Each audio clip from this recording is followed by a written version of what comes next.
son sujet qui est l'impact de la double identité chez les jeunes.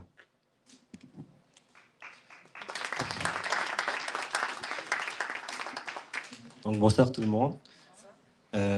Tout d'abord, est-ce qu'il y aurait des gens qui ont plusieurs cultures, disons deux, comme moi, Canadien et Marocain, dans la salle? Ok, donc ça touche pas mal tout le monde ici. Donc, l'impact de la double culturalité chez les jeunes. Aujourd'hui, je voulais vraiment approfondir ce sujet pour vraiment que vous compreniez à quel point grandir en tant que jeune immigrant consiste souvent à jongler entre les deux cultures, celle de la culture d'origine et celle de notre culture de notre pays d'accueil, désolé. Et cette réalité façonne profondément notre développement, notre réalité et notre place dans la société. Pour comprendre un peu plus ce concept, il faudrait plutôt le remettre en question. Plutôt remettre... Désolé, je vais recommencer ma phrase. Je suis un peu stressé. J'ai pas beaucoup révisé mon texte, malheureusement.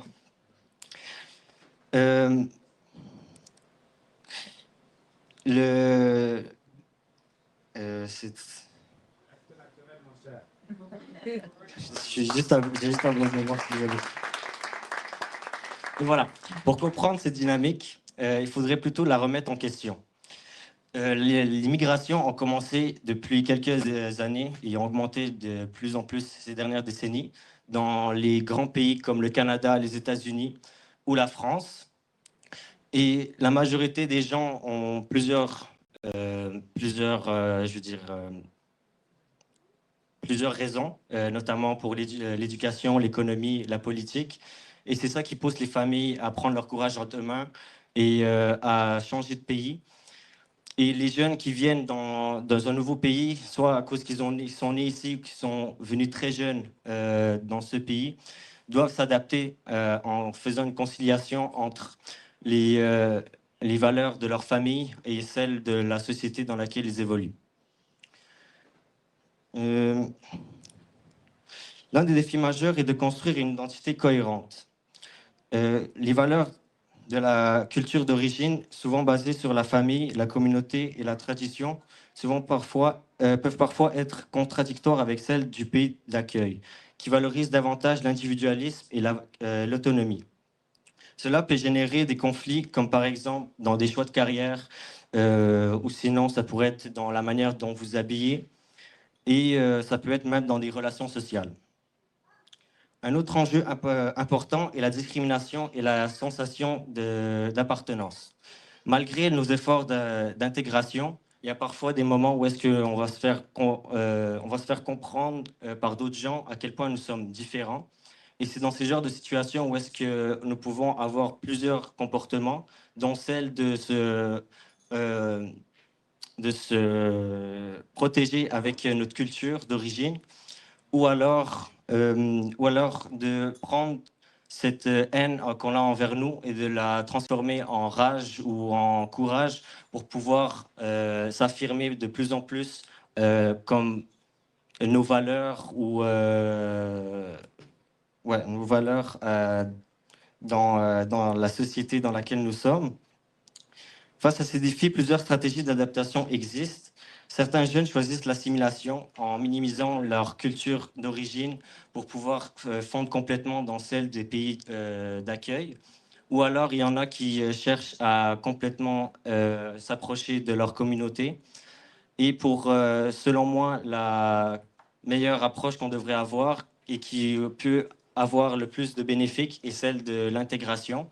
Car en trouvant un équilibre entre les deux cultures, on réussit à avoir une sorte de mentalité où est-ce qu'on peut trouver le meilleur des deux mondes et d'en tirer un bon avantage et des bonnes compétences pour pouvoir les utiliser dans notre vie professionnelle ou personnelle.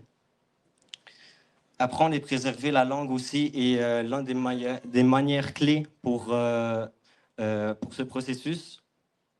Cela permet de maintenir un lien avec nos racines tout en développant des compétences précieuses dans un monde de plus en plus globalisé.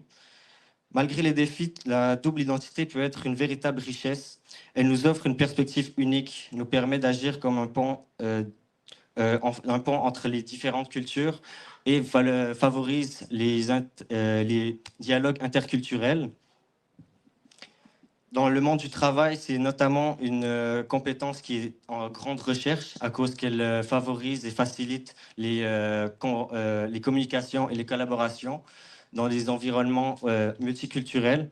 Et pour finir, la double identité chez les jeunes immigrants n'est pas une faiblesse, mais une force, euh, car si celle-ci est une source de questionnement ou de difficulté, il faut aussi savoir que c'est un moyen de s'enrichir personnellement et en groupe dans notre communauté. Et, et aussi l'enjeu de nos sociétés est de créer un cadre où ces identités reconnaissent la diversité comme un moteur de progrès et d'innovation. Je sais que c'était un peu bizarre, un peu comment j'ai fait ma présentation. Je suis désolé, je suis un peu plus stressé. Et j'espère que le message est passé. Et peut-être une prochaine fois, je reviendrai ici un peu plus préparé, malheureusement, mais bon. Très bien. Merci beaucoup, Adam. Tu as très bien fait. Bon partage. Donc, être capable de jongler entre les deux horizons, c'est-à-dire au niveau de la culture personnelle et celle dans laquelle nous évoluons, c'est-à-dire dans le monde occidental, dans le monde occidental, qui est le Canada, notre terre d'adoption pour la plupart d'entre nous. Donc, merci pour ton partage, Adam. Alors,